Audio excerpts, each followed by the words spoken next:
En 1961, Maximilien Brogmann part pour son deuxième grand voyage, celui qui va le marquer pour la vie. Cap sur Djanet, à l'extrême sud de l'Algérie, encore française, avec pour but la rencontre avec les nomades Touaregs. Arrivé à Djanet, il s'achètera 6 chameaux, sans lesquels il n'aurait pu accompagner les Touaregs, les ombres bleues du Tassili, comme il les appelle, sur leur piste de silence, de solitude et de liberté.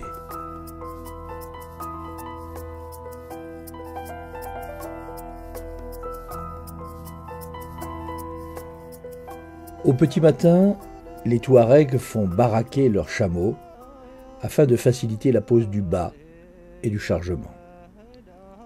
Les selles viendront ensuite. Les toiles des tentes ont déjà été repliées, roulées, empaquetées. Nostalgie pour un coin de désert qu'on ne reverra pas de sitôt. Inch'Allah, dernier préparatif, derniers petits ajustements.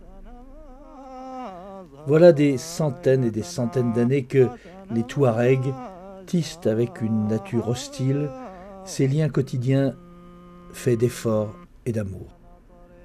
Insinué dans ce monde démesuré, l'homme se faufile sans cesse, cherchant les chemins, les puits, les pâturages qui furent déjà ceux de ses ancêtres. Éternel recommencement? En apparence seulement, car ailleurs la terre tourne, le monde change. Un jour, inéluctablement, l'éternelle sérénité de cette vie nomade pliera, rompra peut-être sous les assauts insidieux et répétés d'un fléau nommé modernisme. Quand?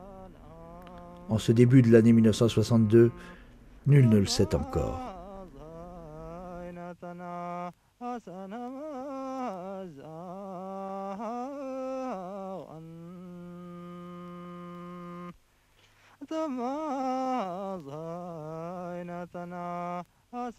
Même islamisés, les Touaregs ont réussi à maintenir une société dans laquelle la femme tient sa place et son rang.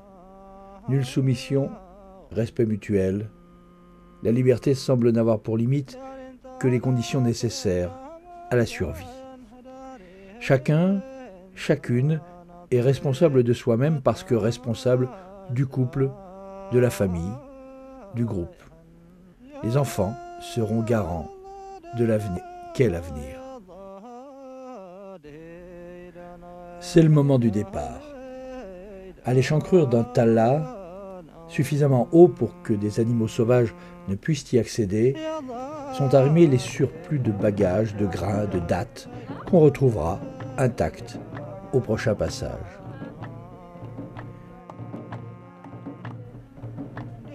Le nouveau campement, ce soir, demain, dans une semaine, dépendra des puits et des imprévisibles pâturages.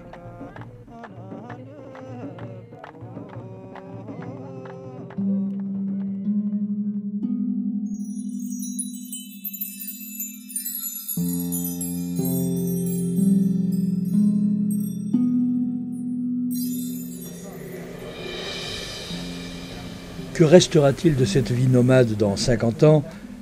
Cette question, Maximilien Brogmann se la posait, bien sûr, et nous la posions avec lui. Début 2009, nous avons donc décidé de retourner à Djanet, mais Maximilien ne se sentait plus la force ni la santé pour un tel voyage. Première surprise, les dattes sèchent sur pied. Plus personne ne les cueille, ou très rarement. Les jardins sont déserts, ou presque, comme si on n'avait plus besoin de leurs fruits pour vivre.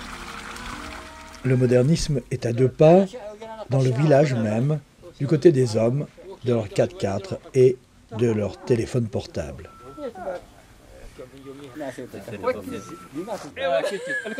La nouvelle génération. Nouvelle génération.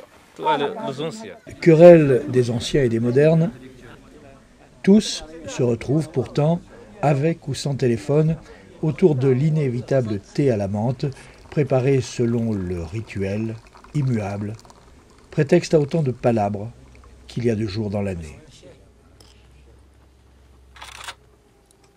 À la différence de Maximilien Brugmann en 1961, nous ne disposions pas de 6 chameaux bien à nous. Et nous n'avions surtout que peu de temps. Faute impardonnable, certes, mais si répandue de nos jours. Du coup, c'est à bord d'un 4x4 flambant neuf que nous sommes partis à la rencontre du désert, de ses trésors préhistoriques et des nomades, de moins en moins nombreux, qui le peuplent encore. Tassili, musée à ciel ouvert. Pour l'heure, les visiteurs sont encore trop peu nombreux et suffisamment respectueux pour que ces sites rupestres ne courent pas de trop grands dangers. Mais certains lieux ont déjà été irrémédiablement dégradés, malgré les règles très strictes imposées par les autorités. Ultime rencontre de ce voyage, Ayoub, un Touareg kelmedak dont le père fut un des guides d'Henri Lotte à la recherche des gravures rupestres du Tassili. Moi, je suis sûr et certain, si la pluie, il est comme il était avant, il y a 50 ans ou il y a 60 ans, et la vie nomade, ça ne sera jamais changé. Parce que ça fait 5 ans qu'il n'est pas plu. Mais autrement, avant ça, toujours l'année où il pleut, tu trouves la moitié des villages est vide. Hein. Surtout en été, presque tous les gens ils partent. Et le tourisme dans tout ça, est-ce que ça permet aux nomades d'attendre le retour de la pluie, ou est-ce que ça leur fait perdre un certain nombre de traditions, je dirais presque de valeurs?